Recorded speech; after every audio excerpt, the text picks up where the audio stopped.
Hello everyone, I'm Renown Zero. We are back yet again talking about something I never got around to talking about, but it's really interesting that an individual by the name of Tiso Spencer actually admitted that Eric's lie was correct when it came to the business sense of things, because an individual by the name of Jimmy Reyes had some things come up and wasn't able to deliver on his promises, similar to what Eric July has always been talking about, how people are not, very knowledgeable on the business aspect of crowdfunding, of indie comics. So now we're going to get into it right after I get able to do my promotions here.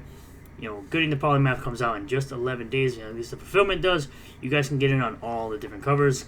Sitting over 8,000 books sold, $235,000.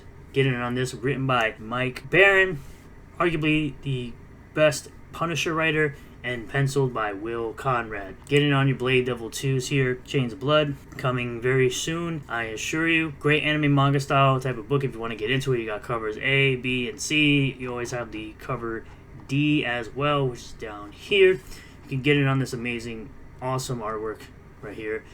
Regardless of what people say about the artwork, because there are certain people out there that say certain things about this type of artwork because they know nothing about this art style, nothing about this genre, or nothing about this creative process with this. You can get in on that. If you want to get on the first book for this series, Sick Fox Series Unlimited, is for you. For just $10, you can get the first Blade Devil. If you don't want to wait for it with an add-on for the second campaign, you can get it right here. Phenomenova, Lightning Strikes, issue number 1 by Vaughn Coleman. 5 different covers. You can see the main cover just right here. The Shikisha Ray variant cover, the Final Fantasy VII homage cover. I'm very biased when it comes to this cover specifically. I like this cover the best. You got the Irene Strikalski variant cover and the Buzz cover. I love all 5 covers. Eventually, I'm going to get all 5. But for now, I've gotten the Shikisha Ray and I've gotten the Final Fantasy VII homage cover. Moving on over to Heroic Tales number 1 by John Bouya over on John's Long Box on YouTube. Heroic Tales number 1 looks to be a fantastic book about family values, having a father figure for a family, a big family, and you have the Fun My Comic exclusive variant from Pat Broderick, or you can get over on Kickstarter and get the what they call the Dad variant, which I think is my favorite thus far. So get in on these. All the links of these will be listed below in the description. So this individual named Jimmy Reyes had a book. He says, after losing several colors, I had to switch to black and white to avoid delays in delivering perks. I had planned to offer a color option in a future campaign, but this upset some people. I did what I felt was best for my backers. Hashtag Comicsgate, I need your support during this time. I feel like I failed CG. Well, current new CG is absolute trash and has trash individuals in it. I did the best that I could. I will be stepping down from Comicsgate. I did enjoy my time here. Perks are now shipping.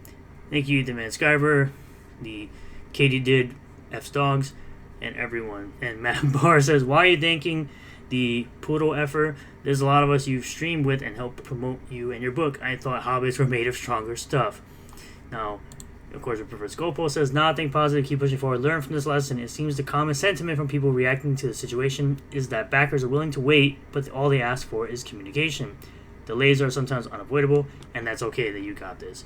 So even people like Reverse Gopos, shout out to him, will tell you that, don't give up on your dream. However, there are other individuals that say things like, you could have ignored us and we would have got bored. Well, clearly you tool bags never got bored. I'll leave a link to a full video that Reverse Gopos put out in the description. You can go ahead and watch that. He gives you his thoughts on what actually is up with these weirdo detractors. Starts all this shit. He tries to run, calling people detractors. The f*** are you... That's my favorite. When he started giving us names, oh fuck! Oh, you just validated all this shit. Yeah, you could have just ignored us, and we would have got bored. You could have just ignored us, bro. He doesn't even know who you are. He became the joke we were calling him. Like first, it's like, all right, well, he's just one of these idiots in the F&T side, just grifting off that culture war. And, just... Even though they make videos about reviews and different things like that, but go on, yeah, grifting, yeah, because definitely they're definitely doing what you believe that they're doing. They just sell to their stupid audience. I think a lot of people on the other side of this don't understand the bad comic books. That isn't why people... Once again, they're not bad comic books. It's just an opinion. And again, you guys are very biased. You don't even read comics. I could tell with these These individuals don't read comics. Like, with Eric so much. The bad comic books was just the thing that, like, notified us he was there, right? Yes. And then we get over there, and he starts checking off every box required for a top-notch lolcow. Yeah, top-notch lolcow. Supposedly, the guy that would monetize his haters constantly and then decide to be a professional businessman and ignore all the nonsense. And as he continued to ignore you clowns that you kept trying to make him into a lolcow, somehow you can make a businessman who's super successful into a lolcow. See, that never made any sense to me. And all our mouths just started watering. Because that's this side of the internet, Rippaverse, Goalpost. I know you don't quite understand this side of the internet. We make fun of everyone. We make fun of each other.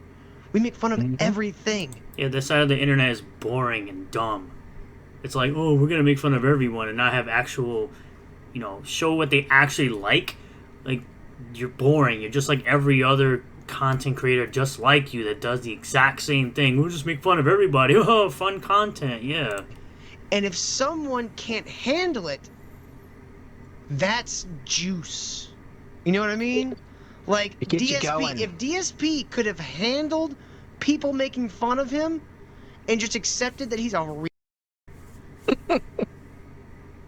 he would have kept I mean, you guys are legit. You can't even accept it. You guys are legit retards. some audience, but he wouldn't have had the people like watching his every move all the time. No one gives a once you're just like, yeah, whatever, I get it. But once you realize... It's funny because people constantly watch every move I make, and I can completely ignore these guys, and they still watch every move I make because they're freaking obsessed weirdos in the closet. He thought he was an internet tough guy, and he actually believes all this bullshit because he's surrounding himself with employees. Everybody he knows that works for him or is going to feeding off of him and trying to get some of his clout, or he's the step into the blaze. That's what Neurotic's doing. Yeah. Why would Neurotic have to be a part of the Blaze when he has his own popular show that gets record-breaking views every week? And he's had on Vivek, Alex Jones, Gavin McGinnis, plenty of big popular people. Nobody wants to grind on YouTube. Right over Eric to Glenn Beck. I love it. Yes. I love watching these guys just stab each other in the back. Yeah, none of these guys have stabbed each other in the back. They still hang out frequently at cons, too. Because the next thing, you don't need Eric anymore. No, you guys clearly do, because that's all you talk about lately. Seems like to be a thing that clowns just like you, all you guys can do is talk about Eric. Meanwhile, I can make other content, and I can still get people to watch me, which is crazy to me. It's awesome to see, and I think everyone who still watches all the videos and jumps in on live streams when I do them. But it's interesting to me that these are the guys talking about how you don't need Eric, but yet you guys need Eric to make content because your channel is so dead and stagnant, just like the rest of your channels. But it's funny that someone like, again, Tiso Spencer would admit that Eric July was correct. And Eric stated a universal truth that not everyone understands the business of comics. Certain individuals felt some type of way and falsely accused Eric of attacking crowdfunding, like Shane Davis, because they knew Eric was right about the business aspect. And it's where Tiso Dummy Spencer says, "What pisses me off about this isn't that I think Jimmy Reyes intentionally set out to deceive his customers, it's that this proves Eric July was right on all days to be right Rippaverse Day about crowdfunding and certain people lacking the business sense. CG messed up big." But it's funny, he tried to clarify it by saying, "I like to add some context so you guys don't get it wrong. Eric is right on a particular point about his opinions on crowdfunding. He's not 100% right about crowdfunding as a whole, i.e. 99% of people don't know business, which means he's 99% right. Which would be basically 100% right if you round it up. He's factually wrong there." No, he isn't. Because you can't even seem to run your life correctly. What he is right about is that people overpromise and underdeliver, and those people lack the business sense. That stuff gives crowdfunding a dubious feeling for potential backers and why his approach was the best for his business. So most people do understand business, clearly not the quote-unquote comic industry pros, since they consistently can't get books out on time. So he's wrong about the intentionally hyperbolic percentage of 99%, which basically means he was right about everything. Like, this guy constantly makes himself look like an ass every time he speaks. Stop talking. Get off the internet. You are an idiot. But again, you also had other individuals, like, of course, Dickie Boy Masterson, who wants to say, of course Eric July supports a Home Depot employee getting fired, even though this video had nothing to do with that individual, because, of course, he has to, nip at the ankles of someone more successful than he'll ever be, because that's all he can do, is be a tool bag all the time. And I say, of course, this guy did watch this video and it had nothing to do with the Home Depot individual. Going back to lying, because that's all you can do, you bundle of sticks. Because that's literally all these guys can do now. They're just grasping at straws, looking for literally anything, any kind of type of clout they could grab off the Eric July hate train, because that's all they know how to do. And it's a very weird thing. These guys create nothing of value. They're just talking crap about everybody else. It's just weird, man. These guys don't have to be like this, and yet this is all they know how to do. And they have to stick with it, or no one really cares about them at all. Thank you all for checking out this video. I really do appreciate it. New subscribers, returning subscribers, new viewers, and returning viewers. If you do like this video, hit that like button. Comment below what you feel about all of this. Subscribe for more content. Hit the bell for notifications. Set the bell to all. That way you'll get a notification anytime I post a new video or live stream. And I'll see you all in the next one. Peace.